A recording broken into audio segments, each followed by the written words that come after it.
Just have to have a great deal of balance. We know we're going to see a desperate team.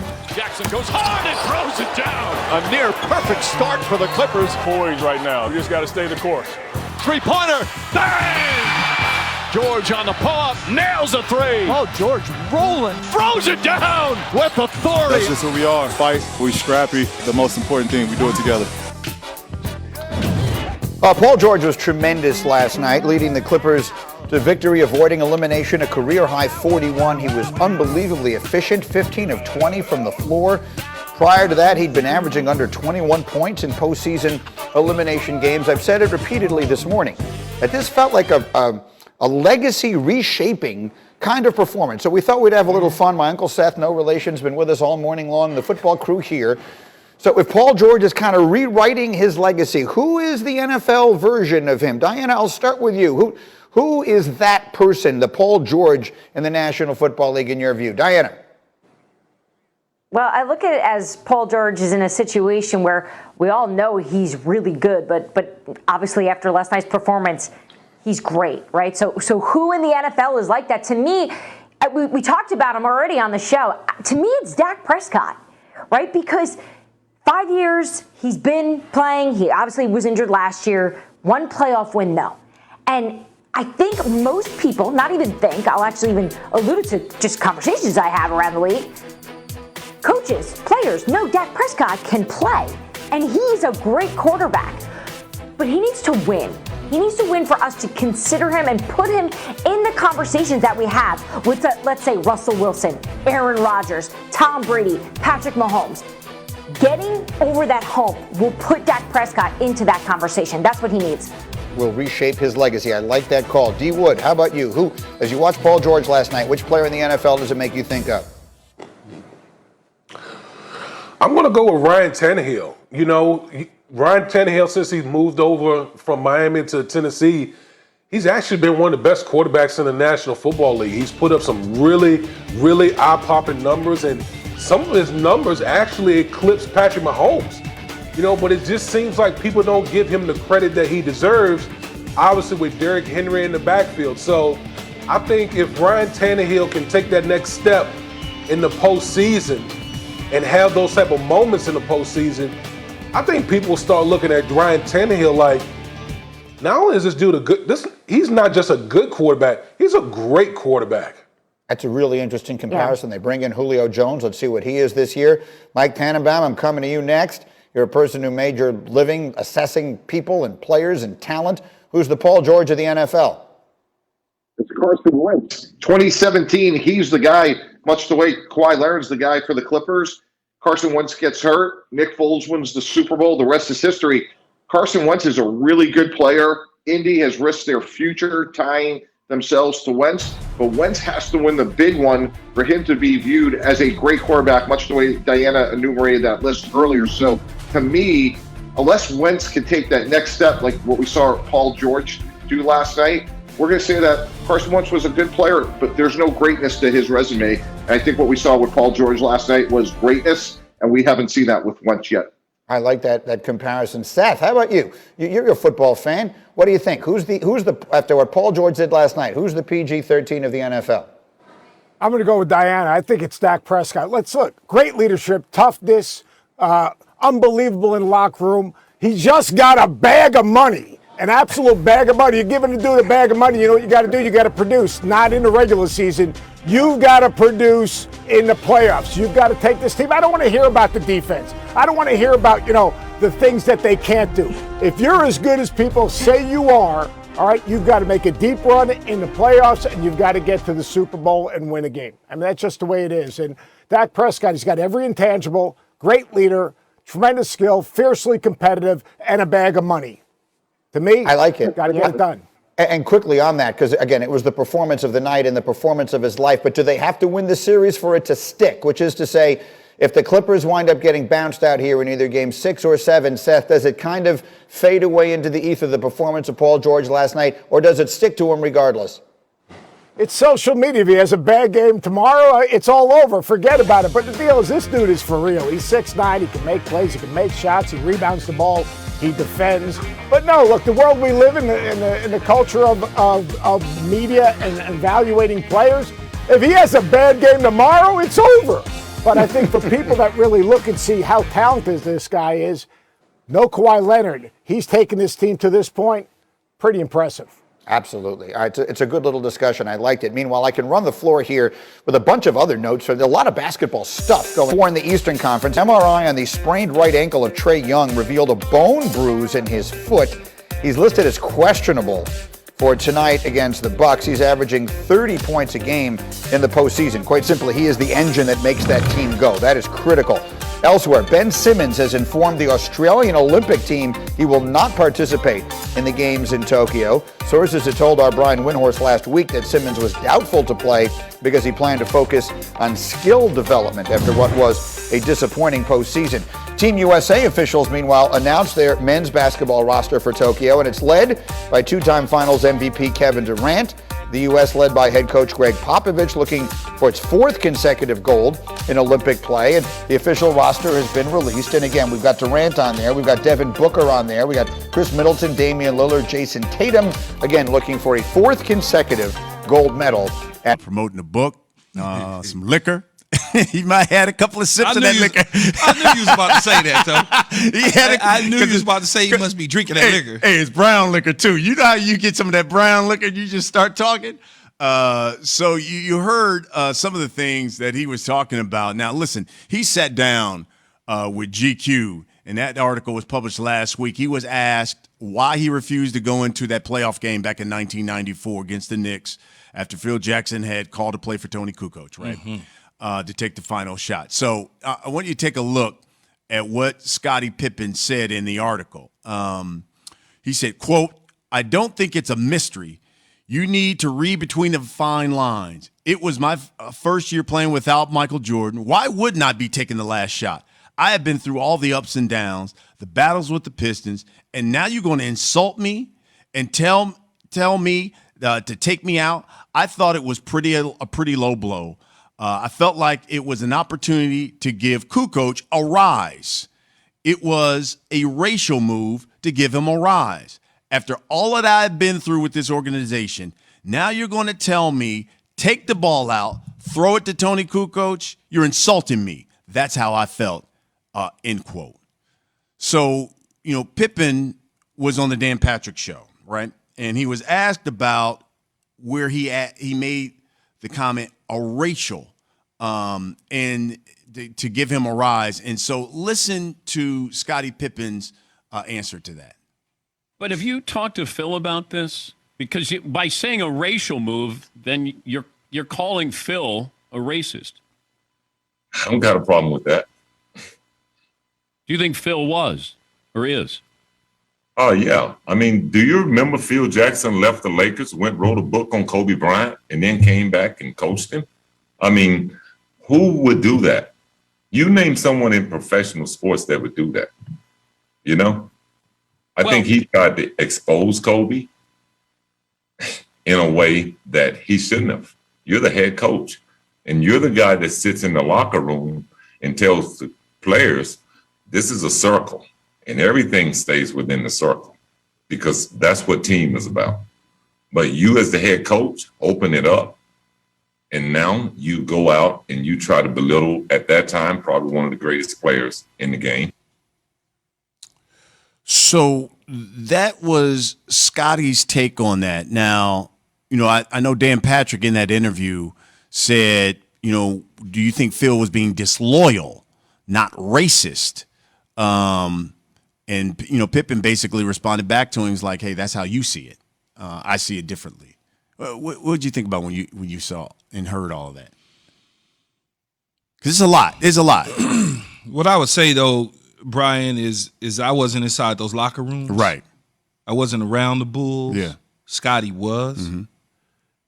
Scottie see it different than probably other people every single day. When you put yourself out there, when you call somebody a racist, you better be sure. Yeah. Because that's not cool. Right. If you know what I'm saying? Absolutely. Like you can't label somebody something unless you're sure that that's the case. Now, I don't know him as a racist. I only know him as Phil. I only know as a coach. Right. As a coach, yeah. Whatever. Scottie referenced the book Kobe Bryant talked about in Phil's book. He wrote, I don't know what that is about because I didn't read the book. So I really don't care. I think what Scotty is doing right now, though, is he's opening himself up to a lot of criticism about how he felt at that time about not only the Bulls, but about Michael Jordan, about Phil. And we already know how he felt about Tony Kukoc. Right. You played with him. Not only did you play with him, they went over and got him from overseas to bring him as part of the team and paid him more money than they paid you. So you didn't like him coming into the door. Then, on top of that, you already are looking at him kind of side-eye every single day you walk in the building because you feel threatened as the second guy to Michael Jordan at that moment and at that time that Tony Kukoc is getting ready to take over as the second guy. So you already feel a certain way. Then you have an opportunity with about a minute something to go in the game to take a couple shots where you missed them. So it wasn't like you didn't get the plays drawn up for you. It's just like you didn't get opportunities. You had a couple in the last minute. A couple opportunities late in the game to finish the deal. It didn't go that way. You wanted to finish the deal with the last opportunity. So I also understand where Scotty is coming from. Go down with me. Yeah. They tried to earlier. It didn't work. So I'm thinking as an outsider that Phil and his staff sat and said, let's use Scotty as a decoy and allow Kukoc to just get scot-free. We give it to him. He knock it down. We go home. Yep. Scotty didn't see it that way. Scotty like, y'all got to live and die with me. Yeah. I put in all this work. But now y'all want this dude, this white dude, to come in here and be lifted up as the savior. Oh, he's the great white hope. He's the king. Look, that's the way Scotty saw it. Right. And, players in professional sports see things different because you're around it all the time. So you might feel different about those situations. So let's unpack But this. I wouldn't call somebody a racist unless I knew. Yeah. And they giving me indications in coded language and you know how it can be. Yep. They give you the coded language and absolutely. move around a certain way and say certain things that we understand. They don't understand what they're doing. Phil Jackson a couple years ago, 2016, used the word posse describing LeBron James and Maverick Carter and Rich Paul and his friends in Miami. He didn't see that as belittling or racist or whatever, a demeaning comment, but a lot of us did. Absolutely. And so when you start looking at things at the surface, you go, okay. Yeah. And Scotty's been there. Like I said, I don't know Scotty's true feelings about the way now I do, about the way he thought about his coach. Now I do. You thought the entire time after that moment that your coach might have had a little bit of stuff in him. Yeah, absolutely. So let's unpack this because this is a really good, interesting conversation. I think hey, look, Scottie Pippen was there. So he's speaking his truth. And if that's how he feels, more power to him. Now, sometimes I think from the play aspect, and you know this as being a player, sometimes coaches try to be too tricky. They want to get cute and outsmart the situations. I've been in those situations personally myself. When I played for the Jets, I played for the Jets. It was 99. 99, we're in Indianapolis, and obviously I'm in terms of passing the ball and doing all You're the guy. I'm the guy. You're the guy. I'm the guy. You're going to throw the ball to me in the end, I'm the guy. A timeout was called, and I don't know if we called the timeout. I don't remember if we called the timeout or Indy called the timeout. But it was the last play of the game, and we was in the red zone. We huddled on the sideline, and the decision was made, we're going to put Keyshawn on the perimeter and draw the attention to him to open up the middle of the field. Okay, cool, no problem. I'm going to just do my job. Yeah. We attempted to throw the ball to Corbett. I didn't scream, oh, y'all only trying to rise him up because he's white. Yeah. Y'all, I got it. I understand. Y'all want me to draw all the attention. It wasn't that Bill Parcells and Charlie White and Todd Haley wanted to make Corbett the hero. They were trying to trick the Indianapolis Colts into believing I was going to get the football. And you know what happened? They were right. Everybody ran over to me. And Wayne was able to go right up the rail. It was a high throw. He didn't come down with it, but I got it. I got it. I wasn't ever thinking, well, they getting ready to try to make him the hero because he's white. No, absolutely not.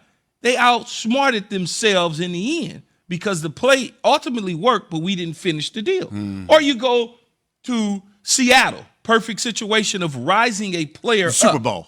The Super Bowl. The one play is the worst. Give it to play, Marshawn Lynch. The worst play in the history of professional sports, and I don't give a damn what nobody say. Yeah. They decided that Darrell Bevel and Pete Carroll decided we're going to throw the football rather than to give it to Marshawn Lynch, because if Marshawn scores there, he becomes the MVP. Oh, absolutely. And now you got to deal with that. Yep. And if you remember, Marshawn was giving Pete Carroll fits during that time period. It was like Pete was ready to pull his hair out. Right. So they made a decision to allow Russell Wilson to throw the ball. In my opinion, as a viewer and as an analyst at that time, I felt they was trying to turn the team over and make it Russell Wilson's team.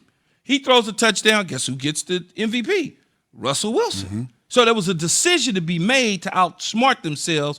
At the same time, everybody in the stadium said they're going to get a ball to Marshawn Lynch. So they got cute. And ultimately, it cost them the Super Bowl by getting cute. And coaches do that sometimes. They outsmart themselves. Yeah.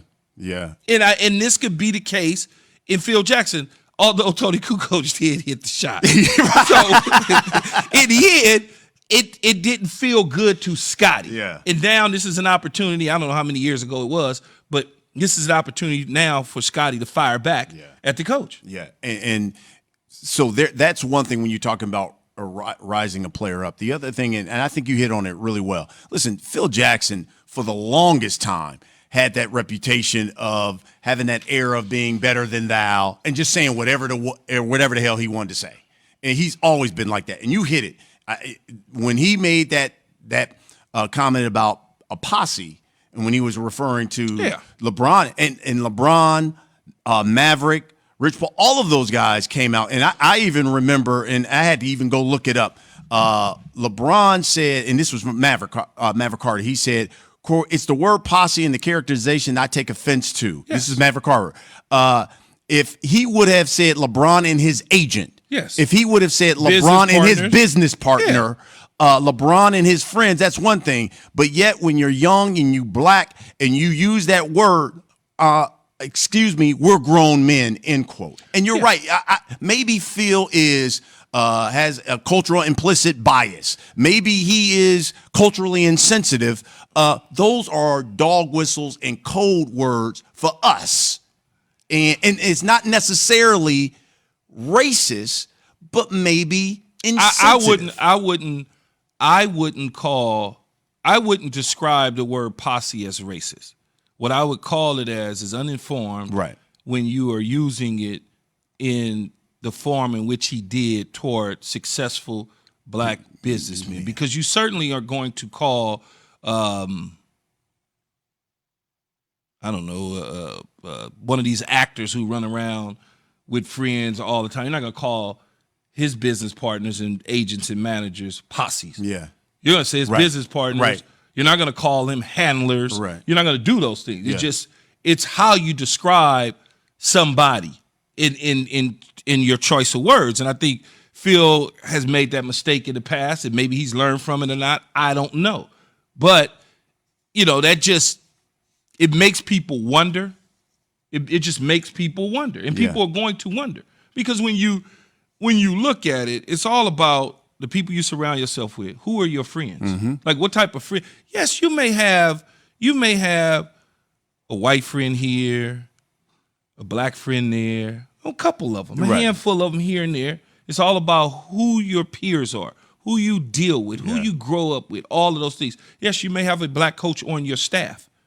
Doesn't make you a racist, doesn't make you not a racist. That's who you think is good at coaching. Absolutely. And so with that, Scotty felt a certain way because Scotty's seen some stuff. And he felt that way. You got to also understand Scotty's upbringing and where he's from. Arkansas. In Arkansas, small town, and certain things are said that don't go over well because of the way you were conditioned growing up. I mean, it's a lot to peel back in these situations. And he would know firsthand because he was there. He was there. He was there, and I tell you what, he's going to be selling a book, Unguarded. I'm sure he'll sell a lot of books because he was unguardable. Yeah, He was pretty good basketball player. Pretty good basketball player. By the way, KJZ.